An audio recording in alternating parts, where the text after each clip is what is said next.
Ralph Fittipaldi, Jana Machado, estamos de volta aqui de São Miguel do Oeste, trazendo agora uma conversa com o professor do Instituto Federal de Santa Catarina, o IFSC, campus aqui mesmo do município de São Miguel, o Maico Fontanive. Maico, boa tarde, bem-vindo ao nosso portal. Como está você, a família, nesse tempo de quarentena, né, de pandemia? Então, boa tarde, Cláudia, boa tarde, Raul e demais, todos os leitores, ouvintes do Portal Desacato, né? Então, estamos aqui tentando se adequar da melhor forma possível, primeiro a condição de vida, e também respeitando todas as condições que a gente está tendo aí de mínimo contato possível com as pessoas, por mais difícil que isso seja, diante do ritmo que a gente tem no dia a dia, né? De escola, de vida, de trabalho, e assim, é bem difícil. Mas é o que a gente precisa se impor agora. É uma responsabilidade grande, né, Maico? E conta um pouquinho para a nossa audiência como é que tem sido essa questão. Bom, você é professor, né? Tínhamos até aí uma rotina também de ir até o instituto, de fazer as suas aulas presenciais, e agora parece que, né, muda todo um cenário, não só aqui em São Miguel, mas essa é uma questão do Brasil e no mundo também. Então, como é que tem sido isso? Como é que tu tem avaliado esse ensino à distância também?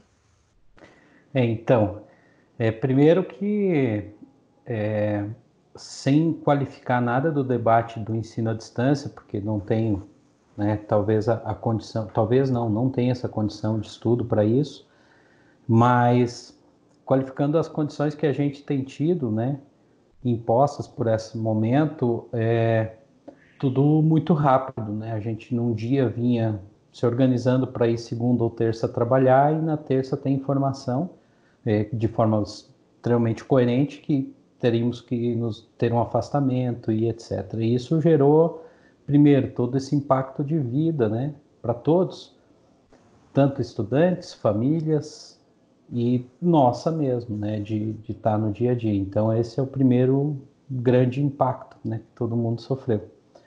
E aí a gente começa aos poucos, ou desde o início já, tentar alternativas de conseguir minimamente conversar, enfim, ter atividades com estudantes, sabendo dessa dificuldade já desde o início, né?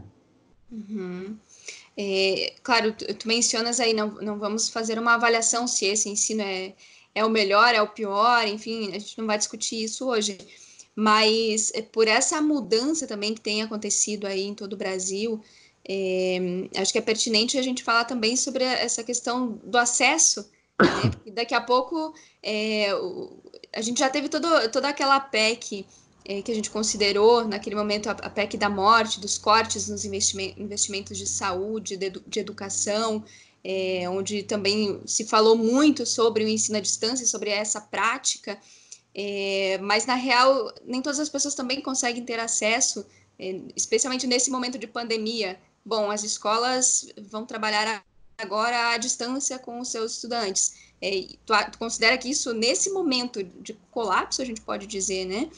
No Brasil, é possível? Ou tu vê também uma estrutura que está fragilizada, ainda não preparada para esse tipo de ensino? Eu vou falar, é difícil, né? Porque a gente está tão isolado que fala de opiniões muito privadas particulares agora, né? Mas, na minha opinião, primeiro que a gente não está tendo nem possibilidade de fazer ensino à distância. A gente está tendo, e tem que ficar bem claro, né? Eu acho que para os estudantes, para a vida, que é importantíssimo a gente fazer atividades remotas, até para a gente melhorar a saúde da cabeça, ter atividades que sejam de aprendizado, tanto para os estudantes quanto para os educadores, mas sem aquela pressão que isso é o processo educativo, porque a gente de fato não está tendo todo esse processo de ter a devolutiva, o retorno, a conversa, as perguntas, a interação, que eu acho que é a principal angústia, né, que dificulta qualquer processo de ensino-aprendizado. E aí, quando eu falei no início, né, de avaliar EAD, eu acho que até porque, para a gente deixar bem claro que a gente está fazendo atividades à distância, uma porque eu sempre trabalhei na área de educação, com ensino mais rural, agrícola e educação do campo.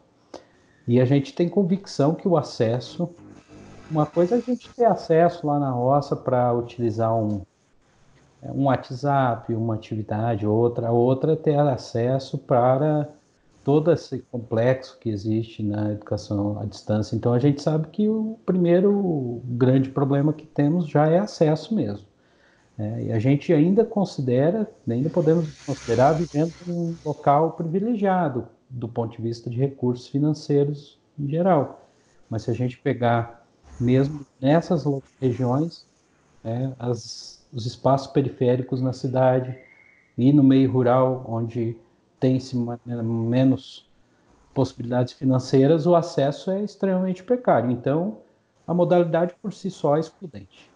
Então, dessa forma, eu acho que o principal cuidado que a gente deve manter é um cuidado muito grande de não entender que esse processo serve como processo educativo para o Brasil.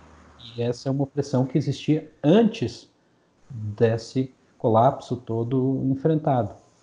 E é importante a gente se resguardar muito disso para que essa pressão vinda do mercado do ensino, que grandes empresas tentam cooptar, não sejam fortalecidos por esse processo agora, porque as pessoas, às vezes, que estão nessa estrutura de utilizar só pelo dinheiro, não têm nenhum escrúpulo, de repente, de utilizar esse processo grave dessa entrada do vírus no Brasil para utilizar como refúgio de mercado, né?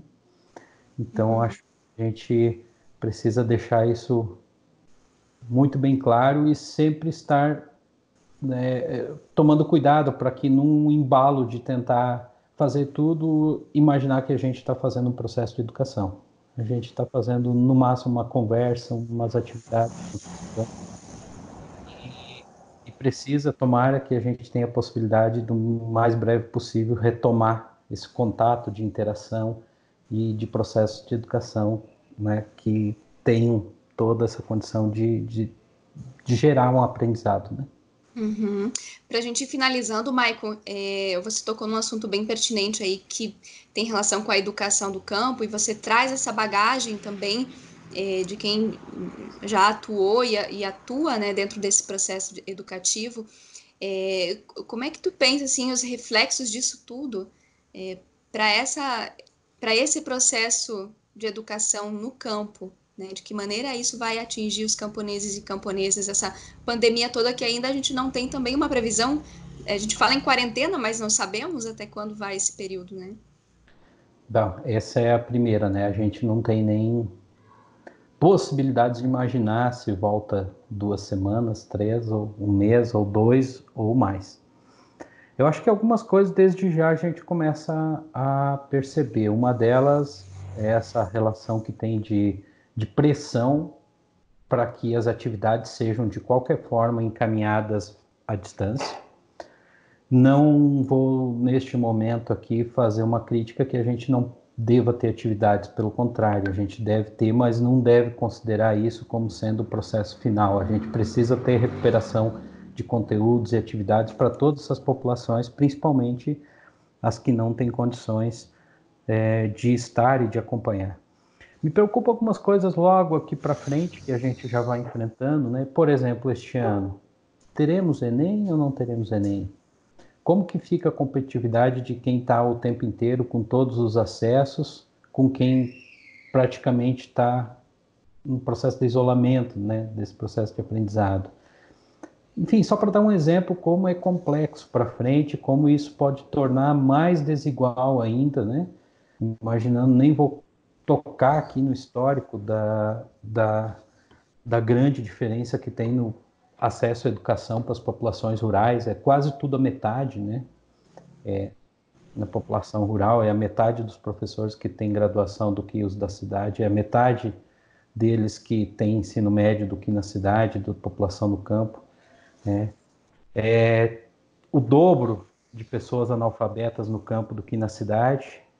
E esse processo que falam que é para facilitar essa interação de ensino à distância no campo, pelo contrário, ele afasta mais ainda porque a escola é que gera a vida na comunidade. Isso é a nossa campanha sempre da articulação catarinense de educação do campo, né? Então é importante que a gente não perca mais ainda, já perdeu no campo neste período tão difícil quanto este, né? Esperamos que não tenham mais perdas ainda mesmo, né, Maico?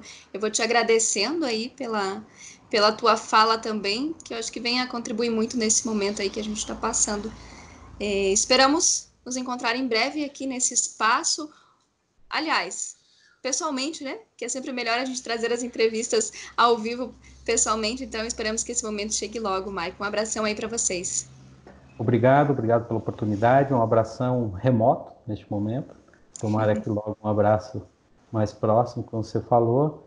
E eu acho que é um momento tão crítico que a gente não pode sempre só falar da educação separada da vida ou do trabalho separado da vida. Eu acho que é um momento, por mais difícil que tenha, que seja, ninguém está com facilidade.